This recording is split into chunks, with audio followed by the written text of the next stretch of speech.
નમસ્કાર દર્શક મિત્રો, જીવનની ગતિ, પ્રગતિ અને સકારાત્મકતાની વાતો લઈને આવતો આપણો આ કાર્યક્રમ ગુડ ન્યૂઝ ગુજરાત, જેમાં હું અર્પિતા પંડ્યા આપ સૌનું સ્વાગત કરું છું. મિત્રો, વાત ગતિ પ્રગતિની થઈ છે તો આપણા દેશની વિકાસની સફર પર પણ નજર કરીએ.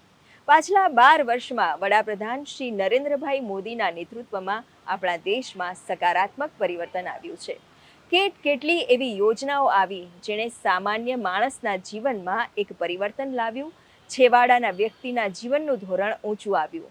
આજે એવી જ કેટલીક પહેલની વાત કરીએ, જેમ કે one nation one ration, metro rail, 112 dial અને આવી બીજી કેટલીક સ્ટોરીઝ. તો ચાલો શરૂ કરીએ આપણો આ કાર્યક્રમ ગુડ ન્યૂઝ ગુજરાત.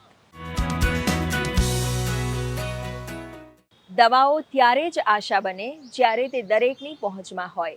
એક સમય હતો જ્યારે મોંઘી દવાઓ અનેક પરિવારો માટે ચિંતાનું કારણ હતી, પરંતુ છેલ્લા 12 વર્ષમાં કેન્દ્ર સરકારની પ્રધાનમંત્રી ભારતીય જન ઔષધિ યોજનાએ આ સ્થિતિમાં બદલાવ લાવવાનો પ્રયાસ કર્યો છે. દેશભરમાં આજે હજારો જન ઔષધિ કેન્દ્રો છે, જ્યાં ગુણવત્તાયુક્ત અને ઓછી કિંમતે દવાઓ મળે છે, જેના થકી લાખો દર્દીઓની સારવાર સરળ બની છે અને પરિવારોનો આર્થિક બોજ પણ ઘટ્યો છે.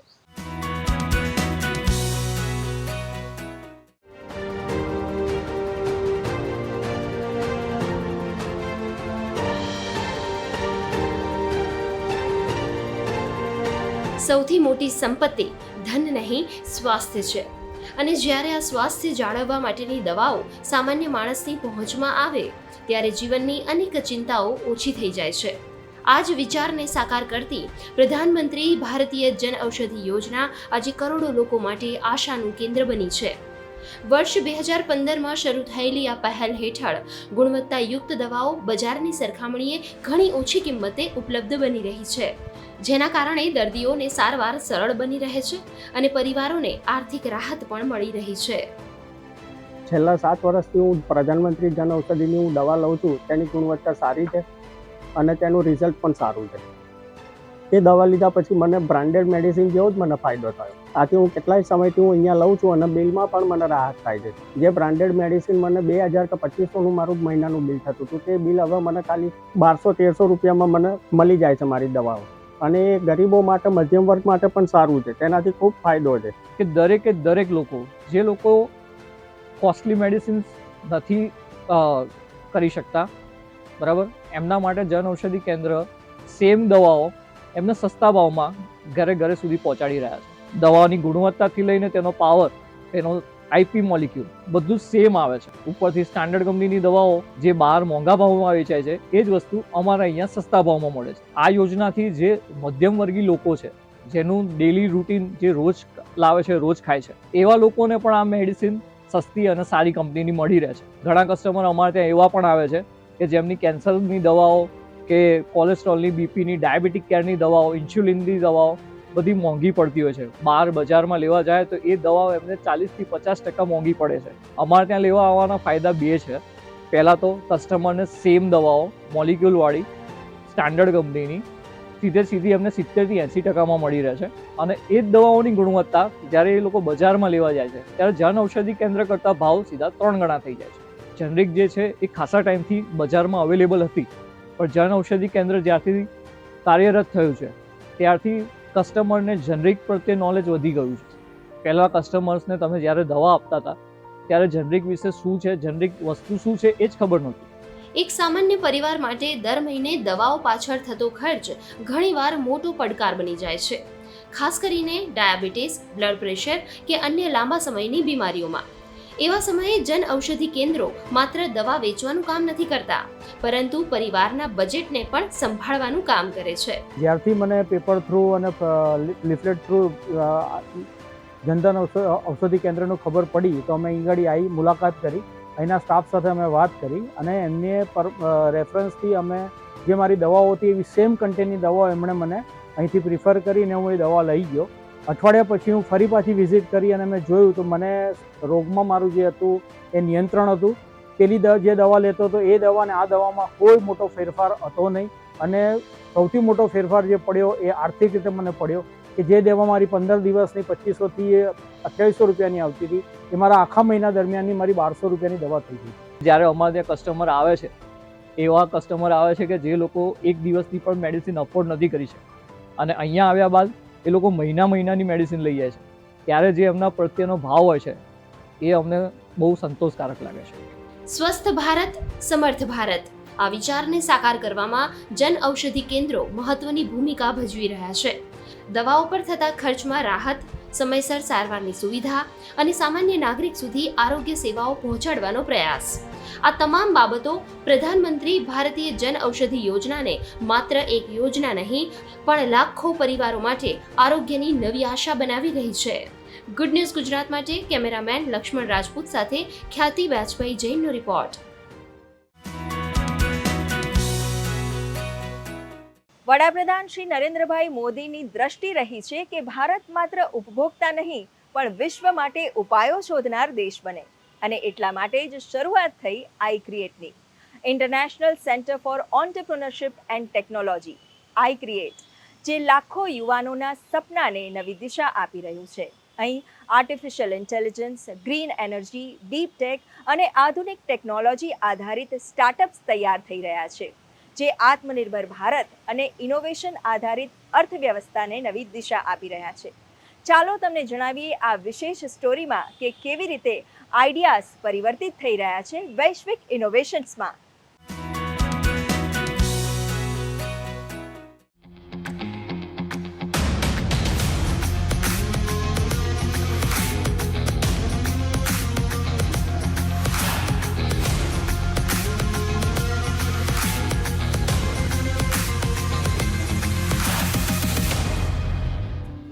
એક એવો વિચાર જે માત્ર નીતિ નહીં પરંતુ એક નવી દિશા બની ગયો. એક એવો વિઝન જેણે ગુજરાતની ધરતીને ઇનોવેશનના નકશા પર સ્થાન આપ્યું અને એ વિઝનના કેન્દ્રમાં હતા તત્કાલીન મુખ્યમંત્રી અને આજના પ્રધાનમંત્રી નરેન્દ્ર મોદી. देश में आई क्रिएट जैसी संस्थाएं भी सफलता के साथ काम कर रही हैं, जो अब तक 500 से ज्यादा स्टार्टअप को सपोर्ट कर चुकी है. 21वीं सदी का आज का भारत अपने युवाओं पर भरपूर भरोसा करते हुए आगे बढ़ रहा है. इसी का नतीजा है कि आज इनोवेशन इंडेक्स में भारत की रैंकिंग बढ़ गई है. વર્ષો પહેલા જ્યારે ભારતમાં સ્ટાર્ટઅપ સંસ્કૃતિ હજુ શરૂઆતના તબક્કામાં હતી, ત્યારે ગુજરાતમાં એક મોટું સ્વપ્ન જોવામાં આવ્યું હતું કે યુવાનો માત્ર નોકરી શોધે નહીં પરંતુ નોકરી સર્જે અને વિચારોને વૈશ્વિક ઉકેલોમાં ફેરવે. આ જ વિચારમાંથી જન્મ થયો international centre for entrepreneurship and technology iCreate नो. साल 2011 में आई क्रिएट के फाउंडिंग मेंबर्स ने भारत में नेक्स्ट जनरेशन एंटरप्रेन्योरशिप को बढ़ावा देने के उद्देश्य से एक ऑटोनॉमस इंस्टीट्यूशन बनाने का विजन रखा. इस सोच को उस समय गुजरात के मुख्यमंत्री रहे नरेंद्र मोदी जी का मार्गदर्शन और समर्थन मिला. साथ ही नारायण मूर्ति फाउंडर ऑफ इन्फोसिस का भी महत्वपूर्ण सहयोग प्राप्त हुआ. साथ मिलकर उन्होंने एक ऐसा यूनिक मॉडल तैयार किया जिसमें सरकार इंफ्रास्ट्रक्चर और इंस्टीट्यूशनल सपोर्ट प्रदान करे, जबकि इंडस्ट्री लीडर्स और प्रोफेशनल्स मेंटरशिप, नॉलेज और ग्लोबल एक्सपर्टाइज से इस इकोसिस्टम को मजबूत करें. यही विजनरी फ्रेमवर्क आगे चलकर आई क्रिएट की मजबूत नींव बना और भारत में दिखाई दे रहे इनोवेशन मूवमेंट का एक महत्वपूर्ण आधार भी बना. વોટ વેવ જેવી ટેકનોલોજી જે વાયરલેસ ઈવી ચાર્જિંગ જેવી ભવિષ્યની જરૂરિયાતને હકીકતમાં ફેરવે છે. એઆઈ આધારિત એગ્રીટેક સ્ટાર્ટઅપ્સ જે ખેડૂતોને સ્માર્ટ ફાર્મિંગ તરફ લઈ જાય છે અને લો વિન્ડ સ્પીડમાં પણ એનર્જી જનરેટ કરનારા ઇનોવેશન્સ आई क्रिएट ने इनोवेशन हब बनावे छे. हमने ऐसी टेक्नोलॉजी बनाई है जिसमें आपको विदाउट एनी केबल आप अपनी गाड़ी चार्ज कर सकते हो. एक प्राइमरी होती है, एक सेकेंडरी होती है. प्राइमरी जो कॉइल है वो हमेशा आपकी ग्राउंड एम्बेडेड रहेगी, मतलब ग्राउंड पे लगी रहेगी, और जब भी आपको चार्ज करनी है सो आपकी जो गाड़ी के नीचे साइड एक कॉइल हमेशा रहेगी. तो जब भी आपको चार्ज करनी है आपको बस वो कॉइल पे आपकी गाड़ी लेके जाना है और बस वहाँ पे जैसे पार्क करेंगे तो ऑटोमेटिक सेंस करेगा बैटरी कितनी है, कितना टाइम लगेगा, और सब ये कैलकुलेट होने के बाद आपको एस्टिमेटेड टाइम बता के जो चार्जिंग प्रोसेस है वो शुरू हो जाएगी। उन्होंने एग्री रोवर बनाया हुआ है। ये रोवर जो हम आपको बता रहे हैं इसमें लाइक 3 मोड ऑफ ऑपरेशन है। It is semi autonomous, autonomous and manual work. तो ये एक प्लेटफॉर्म है इन्होंने जो बनाया हुआ है, ईवी प्लेटफॉर्म है। इसमें टिलर लगाते हैं, आपको खेती में खोदने के काम, आपको सो करने के लिए, सीड सो करने के लिए जो लगती है वो चीज़ें इसमें अटैचमेंट कर सकते हैं। They have the sprayer also, कि खेत के बीच में से जा रहा है तो स्प्रे हो जाए।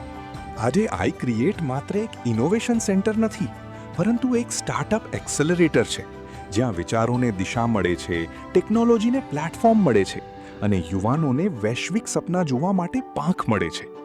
आज iCreate incubation, acceleration programmes, mentorship, market connects और फंडिंग सपोर्ट के माध्यम से 900 से अधिक इनोवेशंस को सपोर्ट कर चुका है और 100 से अधिक पेटेंट्स को इनेबल करने में अपनी भूमिका निभा चुका है। यह केवल नंबर्स ही नहीं है, बल्कि भारत के इनोवेशन इकोसिस्टम में हो रहे परिवर्तन की जीवंत कहानियाँ हैं। आज आई क्रिएट में हम देश भर के इनोवेटर्स और स्टार्टअप्स के साथ कार्य करने का अवसर मिल रहा है। પીએમ મોદીના વિઝન મુજબ ભારત હવે માત્ર ઉપભોક્તા નથી, પરંતુ વૈશ્વિક ઇનોવેશનનું કેન્દ્ર બની રહ્યું છે અને આઈ ક્રિએટ એ જ પરિવર્તનનો એક જીવંત પુરાવો છે। અહીં વિચાર માત્ર શરૂ થતો નથી, અહીંથી શરૂ થાય છે ભવિષ્ય। ગુડ ન્યૂઝ ગુજરાત ટીમ સાથે સુમન બોરાણાનો રિપોર્ટ।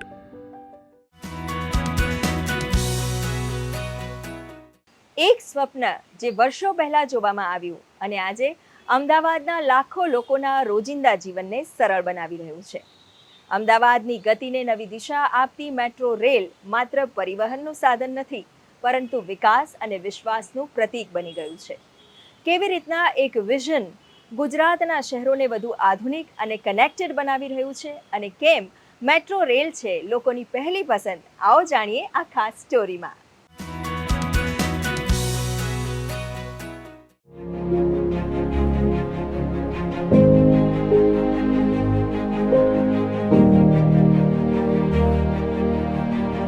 ગુજરાતના મુખ્યમંત્રી તરીકેના કાર્યકાળ દરમિયાન નરેન્દ્ર મોદીએ ઝડપથી વિકસતા શહેરો માટે આધુનિક અને સુવ્યવસ્થિત મેટ્રો નેટવર્કનું સ્વપ્ન જોયું હતું।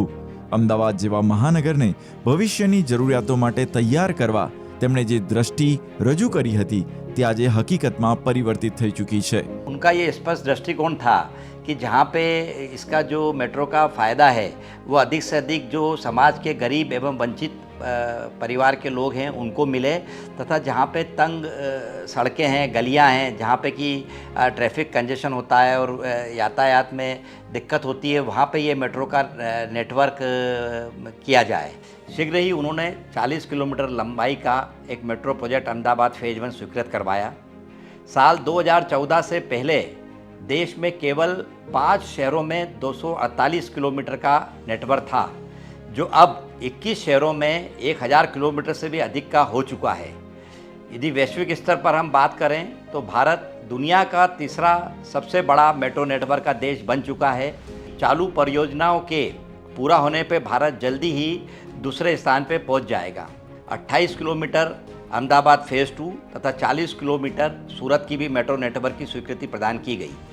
लगभग 70 किलोमीटर अतिरिक्त मेट्रो नेटवर्क के विस्तार को भी स्वीकृति की प्रक्रिया में रखा गया है, जिसका उद्देश्य एयरपोर्ट कनेक्टिविटी तथा उभरते विकास क्षेत्रों का बेहतर पहुंच सुनिश्चित करने की योजना है। प्रस्तावित विस्तार आगामी जो 2029 में world police and fire game है तथा 2030 में जो कॉमनवेल्थ गेम्स हैं उसको ध्यान में रख के हम लोगों ने बनाया हुआ है। અમદાવાદથી શરૂ થયેલી આ સફળતાની યાત્રા હવે ગુજરાતના અન્ય શહેરો સુધી પહોંચી રહી છે। સુરત મેટ્રો પ્રોજેક્ટ પણ ઝડપથી આગળ વધી રહ્યો છે, જ્યાં વિવિધ તબક્કાની કામગીરી અને ટ્રાયલ્સ ચાલી રહ્યા છે। મેટ્રોની અંદર લિફ્ટ અને એસ્કેલેટર બંનેની સુવિધા છે, તો નાના બાળકો માટે અને જે ઓલ્ડ છે એમના માટે પણ એ સારું છે। અને મેટ્રોની અંદર એસીની સુવિધા પણ છે, તો બહારનું તડકો ને બહારનું જે પોલ્યુશન છે એમનાથી પણ બચાવે છે અને ટ્રાફિક પણ નહીં નડતું। મેટ્રો એટલી સરસ છે અને એકદમ ચોખ્ખી, ક્લીન એન્ડ નીટ, અને એકદમ સરળ પડી ગયું છે. લાઈક તમે રિક્ષામાં જાઓ तो रिक्शा की कॉस्टिंग में मेट्रो बहुत सस्ती અને બહુ જ સારી છે. एक्चुअली मैं इसके पहले व्हीकल लेकर आती थी तो वो बहुत ट्रैफिक में फंसती थी और कन्वीनियंट नहीं था. हेडेक और वो सब भी था. धूप या बारिश में फंस भी जाती थी बहुत व्हीकल से. पर जब से मेट्रो शुरू हुआ है वो बहुत ही कंफर्टेबल रहा है मेरे लिए, क्योंकि ना बारिश में कोई प्रॉब्लम होती है, ना ट्रैफिक कोई नड़ता है और ऑन टाइम हम पहुंच भी जाते हैं हमारे. અમદાવાદ મેટ્રોએ શહેરની ગતિને નવી દિશા આપી છે. દરરોજ હજારો વિદ્યાર્થીઓ, કર્મચારીઓ અને પરિવારો ઝડપી, સુરક્ષિત અને આરામદાયક મુસાફરી માટે મેટ્રોનો ઉપયોગ કરી રહ્યા છે. ઘણા ગ્રાહકો અને ઘણા વિદ્યાર્થીઓ કે જે કંપનીઓમાં કામ કરે છે તેમના માટે ખૂબ જ સારું રહ્યું છે. મેટ્રોનું ટ્રાવેલ કરવાથી બધી બચતો પણ થાય છે. મિડલ ક્લાસ લોકો માટે મેટ્રોની સુવિધા ખૂબ જ લાભદાયક પણ જોવા મળે છે, કારણ કે મેટ્રોની ટિકિટ 20 રૂપિયાથી અહીંયાથી થલતેજ તરફ લઈ જાય છે. જેના પાસે કાર્ડ હોય છે તેમને ડિસ્કાઉન્ટ પણ મળે છે. આ વિશ્વાસનું સૌથી મોટું ઉદાહરણ મોટા ક્રિકેટ કાર્યક્રમો દરમિયાન જોવા મળે છે. IPL 2026ની ફાઇનલ દરમિયાન એક જ દિવસમાં 1.94 લાખથી વધુ મુસાફરોએ અમદાવાદ મેટ્રોની સેવા લીધી. હજારો ક્રિકેટ પ્રેમીઓ માટે મેટ્રો સૌથી સરળ અને ઝડપી વિકલ્પ બની. जब 2022 में हम लोगों ने मेट्रो चालू की थी तो शुरू में सिर्फ 40,000 इसमें पैसेंजर्स राइडरशिप थी हमारी और 40,000 पैसेंजर चढ़ते थे, जो कि अब बढ़ के करीब 1,60,000 से भी ऊपर पहुंच गई है. ये प्रदर्शित करता है कि हमारी मेट्रो यहाँ के अहमदाबाद और गांधीनगर के लोगों में कितनी पॉपुलर हो गई है. જ્યારે મેચિસ હોય કે એવું કંઈક હોય તો મેટ્રો લેટ ટાઈમ સુધી એક્સટેન્ડ કરી દે લોકો 1 o'clock સુધી કે 3 o'clock સુધી. તો એ અમારી સ્પેશિયલી ગર્લ્સ માટે બહુ સેફ થઈ જાય કે અમારા ઘરે કોઈ ચિંતા ના રહે, કેમ કે મેટ્રો ઇઝ ધ સેફ, કે પબ્લિક ટ્રાન્સપોર્ટ છે તો કોઈ ચિંતા રહે નહીં. ગુડ ન્યૂઝ ગુજરાત માટે અમદાવાદથી કેમેરામેન લક્ષ્મણ રાજપૂત સાથે સુમન બોરાના તથા શ્વેતા યાદવનો રિપોર્ટ.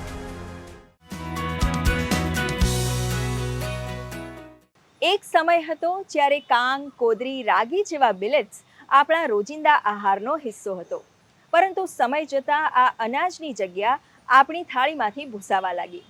પરંતુ વડાપ્રધાન શ્રી નરેન્દ્રભાઈ મોદીએ માત્ર ભારત જ નહીં પરંતુ સમગ્ર વિશ્વને મિલેટ્સની મહત્તા સમજાવી, જેના પરિણામે સંયુક્ત રાષ્ટ્ર સંઘે વર્ષ 2023ને ઇન્ટરનેશનલ યર ઓફ મિલેટ્સ તરીકે જાહેર કર્યું.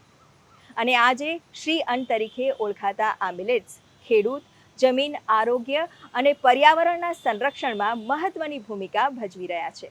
આવો જાણીએ કેવી રીતના એક વિઝન ભારતની પરંપરાને વૈશ્વિક ઓળખ અપાવવામાં સફળ રહ્યું. જોઈએ આ સ્ટોરીમાં.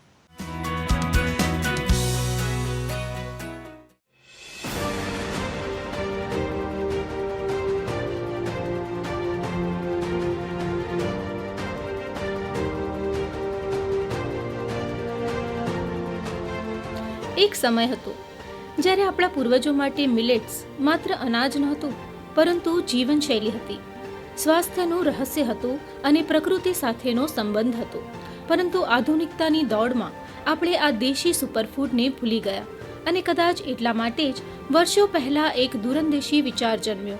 વિચાર એવો કે ભારતના ખેતરોમાં ઉગતું આ પ્રાચીન અન્ન માત્ર ભારતને નહીં પરંતુ સમગ્ર વિશ્વને સ્વસ્થતા, પોષણ અને ફૂડ સિક્યોરિટીનો માર્ગ બતાવી શકે. પ્રધાનમંત્રી શ્રી નરેન્દ્ર મોદીના નેતૃત્વમાં ભારતે વિશ્વ સમક્ષ મિલેટ્સનું મહત્વ રજૂ કર્યું અને ભારતના પ્રસ્તાવ બાદ સંયુક્ત રાષ્ટ્રએ વર્ષ 2023ને ઇન્ટરનેશનલ યર ઓફ મિલેટ્સ તરીકે જાહેર કર્યું. मिलेट्स की ग्लोबल ब्रांडिंग, कॉमन ब्रांडिंग को देखते हुए भारत में मिलेट्स या मोटे अनाज को अब श्री अन्न की पहचान दी गई है.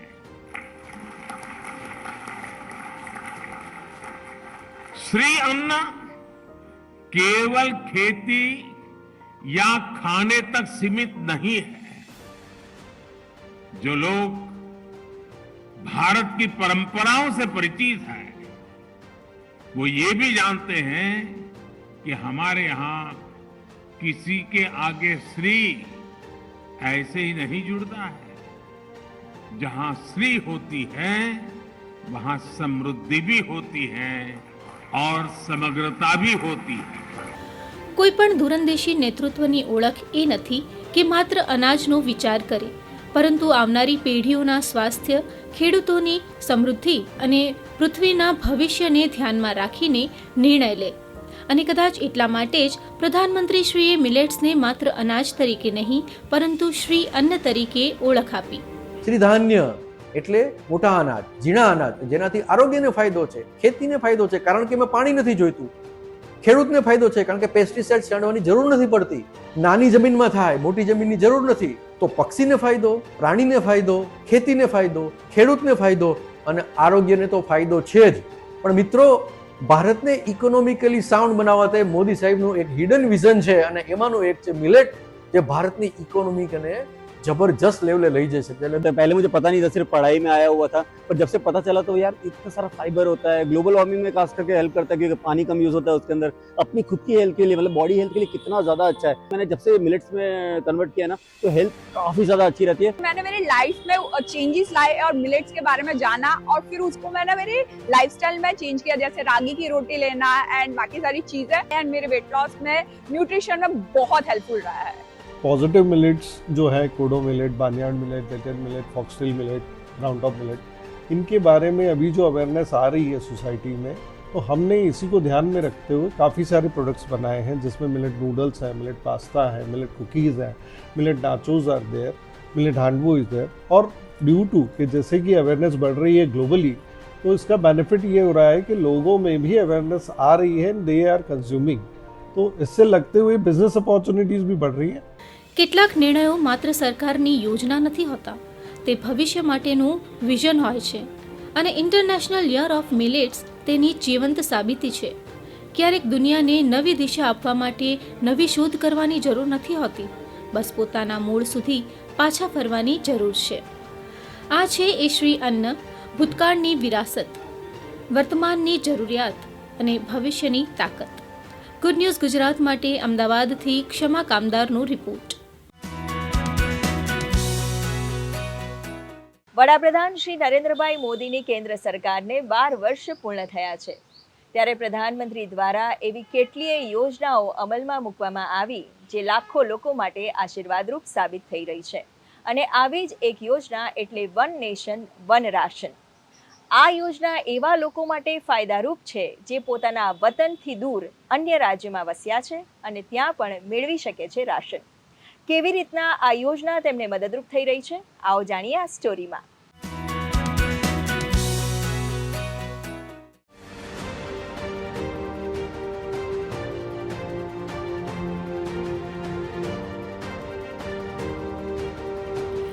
One nation one ration card એ ભારત સરકારની એક મહત્વપૂર્ણ યોજના છે, જે અન્ન નાગરિક પુરવઠા અને ગ્રાહકોની બાબતોનો વિભાગ હેઠળ આવરી લેવામાં આવેલી યોજના છે, જે અંતર્ગત રાષ્ટ્રીય અન્ન સુરક્ષા કાયદા 2013 હેઠળના લાભાર્થીઓ તેમના વર્તમાન રેશન કાર્ડનો ઉપયોગ કરીને દેશમાં કોઈપણ રાજ્ય કે જિલ્લાની કોઈપણ વ્યાજબી ભાવની દુકાન પરથી મળવાપાત્ર અનાજનો જથ્થો મેળવી શકે છે. हमारे जो प्रवासी श्रमिक दूसरे राज्यों से काम करने आते हैं, पहले उनका राशन कार्ड यहां बेकार हो जाता था, एक सिर्फ कागज का टुकड़ा बनकर रह जाता था. इससे उनके लिए राशन की समस्या खड़ी हो जाती थी. One nation one ration card के जरिए इस चिंता से भी मुक्ति मिल रही है. One nation one ration card યોજના હેઠળ સમાવિષ્ટ રેશન કાર્ડ ધારકો ફક્ત આધાર બેઝડ બાયોમેટ્રિક ઓથેન્ટિફિકેશન એટલે કે આંગળીઓની છાપ દ્વારા પ્રવર્તમાન વિતરણ પ્રમાણ મુજબ અનાજનો જથ્થો મેળવે છે. ગુજરાતમાં આ યોજના અંતર્ગત 11 લાખથી વધુ પરિવારોને તેમના જિલ્લા સિવાય અન્ય જિલ્લાઓમાંથી રાશન મળી રહ્યું છે. ખાસ કરીને આદિવાસી જિલ્લાઓના પ્રવાસી શ્રમિકોને તથા અન્ય રાજ્યોમાંથી ગુજરાતમાં આવતા શ્રમિકો કામદારોને આ યોજનાથી ખૂબ ફાયદો થઈ રહ્યો છે. 40 ગામથી અમે લોકો અહીંયા સુરત એવા આવેલા છે. વન નેશન વન રાશનનું જે સરકારે કાઢેલું છે એમાં અમને બહુ ઘણો બધો ફાયદો જોવા મળ્યો છે, જેના કારણથી આજે અમને અનાજ બહુ સારી રીતે મળે છે. હું મહારાષ્ટ્રમાં જળગાંવ જિલ્લાનો વતની છું. હું અહીંયા સુરતમાં 25 વર્ષથી રહું છું. સરકારની જે યોજના છે વન નેશન વન રેશન, એના અમે ખૂબ આભારી છીએ. પહેલા અમને એવું હતું કે અમને ખાલી મહારાષ્ટ્રથી જ રાશન મળતું હતું, પણ હવે એવું નથી. અમને હવે સુરતમાં પણ રેશન મળે છે. ભારત સરકાર દ્વારા આ યોજનાનો અમલ વર્ષ 2019થી કરાઈ રહ્યો છે, જેમાં ગુજરાતની પાયલોટ પ્રોજેક્ટ તરીકે પસંદગી કરી ગુજરાત અને મહારાષ્ટ્ર રાજ્ય વચ્ચે પોર્ટેબિલિટી દ્વારા વિતરણ વ્યવસ્થા અમલમાં મૂકવામાં આવી હતી અને હાલ આજે દેશના મોટા ભાગના રાજ્યોનો સમાવેશ કરીને સમગ્ર દેશના NFSA હેઠળ લાભાર્થીઓને આ યોજનાનો લાભ પૂરો પાડવામાં આવી રહ્યો છે. મને વન નેશન વન રાશન અંતર્ગત મને રાજસ્થાનથી અહીંયા સુરત આવ્યા પછી પણ મને રાશન પ્રાપ્ત થાય છે અને અમારા જેવા કેટલાક એવા લોકો છે જેમને આ રાશનની જરૂર છે અને બધા અહીંયા કામ કરવા આવે છે, તો એ લોકોને બી આ યોજનાનો ખૂબ ખૂબ લાભ મળે છે. One nation one ration card અંતર્ગત તમે આખા ભારતમાં ગમે તે જગ્યાનું રેશન કાર્ડ ધરાવતા હોવ પણ તમે કોઈ પણ જગ્યાએથી અનાજ લઈ શકો છો. સુરતને એક મિની ભારત ગણવામાં આવે છે કે જ્યાં જુદા જુદા સ્ટેટમાંથી આવીને વર્કર્સ વસ્યા છે. સેન્ટ્રલ ગવર્મેન્ટની આ યોજનાનો લાભ સુરતમાં કુલ 41,350 સિટી એરિયામાં અને કુલ આખા સુરતમાં થઈને 50,000 જેટલા રેશન કાર્ડ બેનિફિશિયરીઝ લઈ રહ્યા છે. તો એમાં આપણે ફેમિલી કાર્ડ મેમ્બરની સંખ્યા ગણીએ તો એપ્રોક્સિમેટ 1.5 થી 2 લાખની વચ્ચે થઈ શકે. આ બાબતે આપણે તમામ FPS સંચાલકોની જોડે ચર્ચા કરતા હોઈએ છીએ, મિટિંગ કરતા હોઈએ છીએ અને એમને સૂચના આપવામાં આવે છે અને તો પણ તેમ છતાં કોઈ ઇસ્યુ જણાય તો આપણે રેગ્યુલર વિઝિટ કરીને એનું ચેકિંગ પણ કરતા હોઈએ છીએ. આ યોજનાનો લાભ લેવા માટેની તમામ માહિતી લોકો સુધી સરળતાથી પહોંચે તે માટે ભારત સરકાર દ્વારા મેરા રાશન મોબાઈલ એપ્લિકેશન પણ લોન્ચ કરવામાં આવી છે, જેમાં વિવિધ પ્રાદેશિક ભાષામાં વિગતો ઉપલબ્ધ કરાવવામાં આવી છે. લાભાર્થી પોતાનું રજીસ્ટ્રેશન કરી પોતાની નજીકની વ્યાજબી ભાવની દુકાન અંગે તેની માહિતી, મળવાપાત્ર જથ્થાની વિગતો વગેરે ખૂબ સરળતાથી મેળવી શકે છે. આમ આ યોજના અન્ય રાજ્યોમાંથી આવતા રાશન મેળવતા લોકો માટે વરદાન સમાન છે. ગુડ ન્યૂઝ ગુજરાત માટે સુરતથી લોપા દરબાર સાથે ગુડ ન્યૂઝ ટીમનો રિપોર્ટ. તો મિત્રો, આ હતો અમારો કાર્યક્રમ ગુડ ન્યૂઝ ગુજરાત. આપ પણ આપનો અભિપ્રાય અને ગુડ ન્યૂઝ અમને મોકલી શકો છો. અમારું ઈમેલ આઈડી છે goodnewsgujarat@gmail.com. દર્શક મિત્રો, આપ અમારો આ એપિસોડ અમારી YouTube channel DD news Gujarati પર પણ જોઈ શકો છો. તો અત્યારે આપની રજા લઈએ, ફરી મળીશું આ જ કાર્યક્રમમાં આવતા સપ્તાહે. ત્યાં સુધી નમસ્કાર.